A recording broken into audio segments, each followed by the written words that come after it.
నేడు రెండో రోజు సీఎం రేవంత్ రెడ్డి పాలమూరు పర్యటన. సాయంత్రం ఉద్దండపూర్లో ముఖ్యమంత్రి బహిరంగ సభ. రాజ్యసభ బీజేపీ అభ్యర్థుల జాబితా విడుదల. వివిధ రాష్ట్రాల నుంచి 11 మందిని ప్రకటించిన బీజేపీ. ఏపీలో రాజ్యసభ స్థానాలపై తేలిన లెక్క. టీడీపీకి 3, జనసేనకు 1, బీజేపీకి నో ఛాన్స్. ఏపీసీసీ అధ్యక్షురాలు షర్మిలకు నిరాశ. కర్ణాటక నుంచి రాజ్యసభ సీటు ఆశించిన షర్మిల. ఇవాళ విశాఖలో సీఎం చంద్రబాబు పర్యటన. జాతీయ సముద్ర ఉత్పత్తుల సదస్సులో పాల్గొననున్న సీఎం. రష్యాలో జరిగిన అంతర్జాతీయ ఆర్థిక ఫోరంలో మంత్రి లోకేష్. ఏపీలో స్పేస్, ఏరోస్పేస్, సెమీకండక్టర్ల రంగాల్లో పెట్టుబడులపై దృష్టి. జనసేన పార్టీ నిర్మాణ సమాచార సేకరణ కమిటీల నియామకం. ప్రతి పార్లమెంట్ నియోజకవర్గానికి 28 మంది సభ్యులతో కమిటీలు. ఏపీలో వార్డుల పునర్విభజన ప్రక్రియకు బ్రేక్. రెగ్యులర్ బెంచ్ లో విచారణ జరిగే వరకు స్టే కొనసాగింపు. తెలంగాణను అస్థిరపరిచే రాజకీయాలకు తాను వ్యతిరేకమన్న పవన్.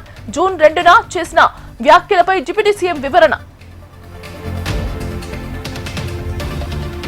ఢిల్లీలోని నోయిడాలో మరో అగ్ని ప్రమాదం. 12 అంతస్తుల భవనంలో చెలరేగిన మంటలు. అదుపు చేస్తున్న ఫైర్ సిబ్బంది. పల్నాడు జిల్లా నర్సరావుపేటలో పొలిటికల్ హీట్. బహిరంగ చర్చకు సిద్ధమన్న ఎమ్మెల్యే అరవింద్. మాజీ ఎమ్మెల్యే గోపిరెడ్డి సవాల్. వికారాబాద్ లో 7వ రోజుకు చేరుకున్న మున్సిపల్ కార్మికుల నిరసన. కనీస వేతనాలు, రిటైర్మెంట్ బెనిఫిట్స్, ఇతర హామీలు అమలు చేయాలని డిమాండ్. మిర్యాలగూడ కలల్వాడ కాలనీలో ఘోర అగ్ని ప్రమాదం. సిలిండర్ పేలి 3 సజీవ దహనం. నెల రోజులుగా సరుకులు లేక సింగరేణి కార్మికుల ఇబ్బందులు. యాజమాన్యం ఆర్థిక మద్దతు ఇవ్వాలని డిమాండ్. జయశంకర్ భూపాలపల్లి జిల్లా గుండ్రాతపల్లిలో ఉద్రిక్తత. ఇందిరమ్మ ఇల్లు మంజూరు కాకపోవడంతో ఓ వ్యక్తి ఆత్మహత్యాయత్నం. అనకాపల్లి జిల్లా గోకులపాడు దగ్గర రోడ్డు ప్రమాదం. డ్రైవర్ నిద్ర మత్తుతో డివైడర్ ను ఢీకొన్న ప్రైవేటు బస్సు. తప్పిన ప్రమాదం. వరల్డ్ ఎన్విరాన్మెంట్ డే సందర్భంగా కృష్ణకాంత పార్క్ లో మొక్కలు నాటిన మంత్రి పొన్నం.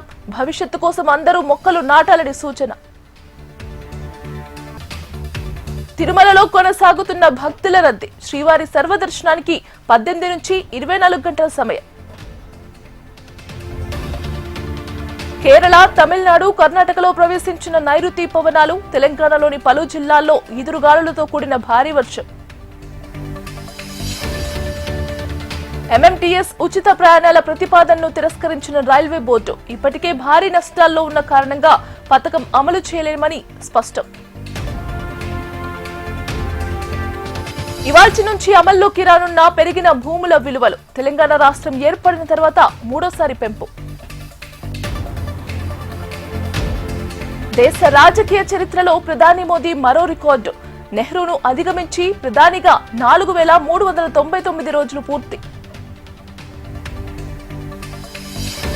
భారత్, అమెరికా మధ్య త్వరలోనే ట్రేడ్ డీల్. మోదీతో తనకు మంచి సంబంధాలున్నాయన్న ట్రంప్. అమెరికా సైనికులను చంపితే యుద్ధం తప్పదు. ఇరాన్ కు యుఎస్ ప్రెసిడెంట్ ట్రంప్ తీవ్ర హెచ్చరిక.